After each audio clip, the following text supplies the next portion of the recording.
बिहार की सियासत की बड़ी खबरों पर बात करेंगे और सबसे बड़ा सवाल यह है कि क्या चिराग पासवान, जिनके मंत्री बनने को लेकर बड़ा शोर है, जिनके बारे में यह कहा जा रहा है कि वो केंद्र सरकार में मंत्री बन सकते हैं, तो सवाल यह है कि चिराग पासवान को मंत्री बनाने से पहले क्या पशुपति कुमार पारस से इजाजत लेनी पड़ेगी?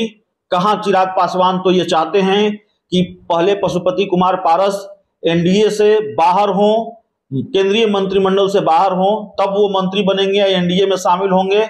और कहां ये दावा सामने आ जा रहा है पशुपति कुमार पारस की पार्टी की तरफ से कि नहीं, पहले माफ कीजिएगा, अगर बीजेपी ये फैसला लेती है, केंद्र सरकार ये फैसला लेती है, पीएम मोदी ये फैसला लेते हैं कि चिराग पासवान को केंद्रीय मंत्रिमंडल में जगह दी जाए, तो उन्हें पशुपति कुमार पारस से इजाजत लेनी पड़ेगी, क्योंकि संसदीय दल के नेता पशुपति कुमार पारस हैं। हमारे साथ बिहार के जाने माने पत्रकार अमित झा मौजूद हैं। वाकई ऐसा गणित है कि इजाजत लेनी पड़े? किससे? पशुपति कुमार पारस से? जी। कौन इजाजत लेगा? नरेंद्र मोदी, अमित शाह, बीजेपी इजाजत लेगी कहा है। अभिषेक, देखिए, इस बयान को आप नहीं कहते हैं कि जब बच्चे लोग क्रिकेट खेला करते हैं खुद से आउट करार दे देते हैं, खुद से कहते हैं कि नहीं मैं जीत गया, मैंने छक्का मार दिया। इस बयान को उससे ज्यादा लेने की जरूरत नहीं है जिस किसी ने भी ये बयान दिया है पशुपति पारस के खेमे से। क्योंकि देखिए, बीजेपी भाई आज देश की सबसे बड़ी पार्टी है।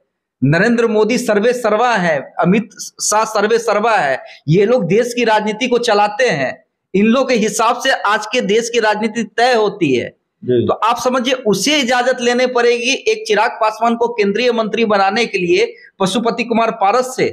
असंभव ये बात है। तो तर्क भी दे रहे हैं ना कि संसदीय दल के नेता हम हैं। कोई तर्क नहीं।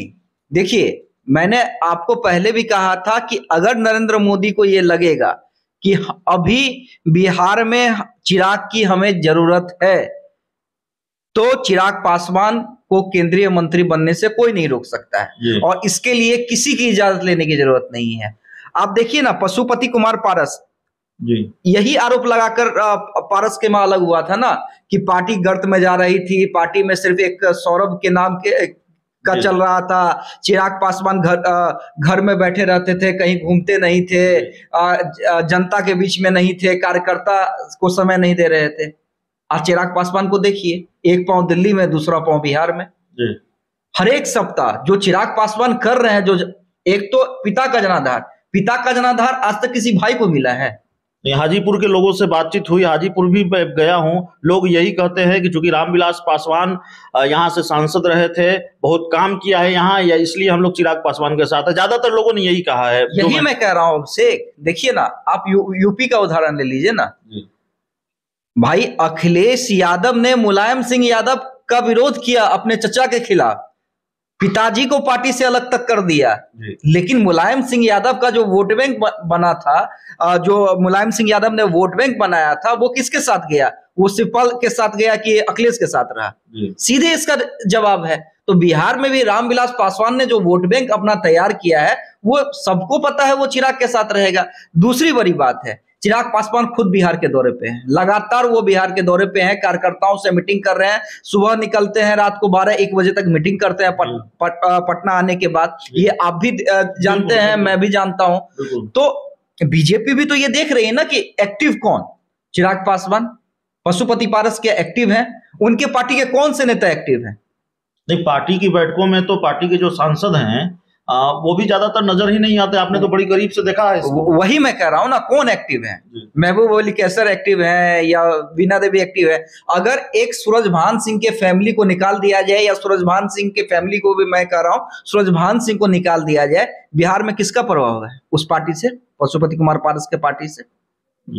तो ये हास्यास्पद है कि अगर चिराग पासवान को, लेकिन वो अगर बीजेपी को लगता है, अगर सब कुछ सेट हो जाता है, और चिराग पासवान भी जो अगर ये कह रहे हैं कि नहीं, जब तक पशुपति कुमार पारस को हटाया नहीं जाएगा तब तक मैं मंत्रिमंडल में शामिल नहीं होऊंगा, ये शर्त बीजेपी को माननी पड़ेगी। मैंने पहले भी आपसे कहा था, बीजेपी किसी की शर्त नहीं मानेगी।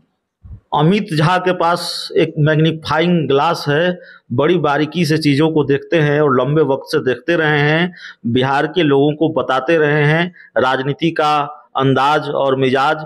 कई बार आप बता ही देते हैं क्या होने जा रहा है, तो बता दीजिए। शोर तो खूब है, चिराग पासवान मंत्री बनने जा रहे हैं, नई मंत्री बनने जा रहे हैं क्या? देखिए, संभावना ज्यादा है जी, लेकिन चिराग भी फूंक कर कदम रखना चाहते हैं। वही मैं कह रहा हूं कि बीजेपी हर एक शर्त नहीं मानेगी जी। पारस से कोई बातचीत नहीं होगी। बातचीत होगी टेबल पे चिराग पासवान के साथ ही बीजेपी बैठने जा रही है। वो भी कोई अमित शाह नहीं बैठने जा रहे हैं। मैंने पहले भी कहा था कि नरेंद्र मोदी अमित शाह की तो एंट्री बहुत बाद में होनी है। अभी के सिचुएशन में, क्योंकि अभी लोकसभा चुनाव अभी 2022 है ना, 2023 आने दीजिए तब ये लोग बैठेंगे। 2022 के लिए जो सेकेंड लाइन के नेता हैं नरेंद्र मोदी और अमित शाह के बाद, वो लोग बैठेंगे। चाहे वो धर्मेंद्र प्रधान हो सकते हैं, भूपेंद्र यादव हो सकते हैं, जो बिहार की राजनीति को देखते आ रहे हैं, वो लोग बैठेंगे और कहेंगे कि हाँ चिराग जी आ जाइए, आपको तो पहले ही हम लोग मानते थे, वो एक नीतीश जी एक रोड़ा बने हुए थे, इसलिए हम खुलकर ये नहीं कर पा रहे थे।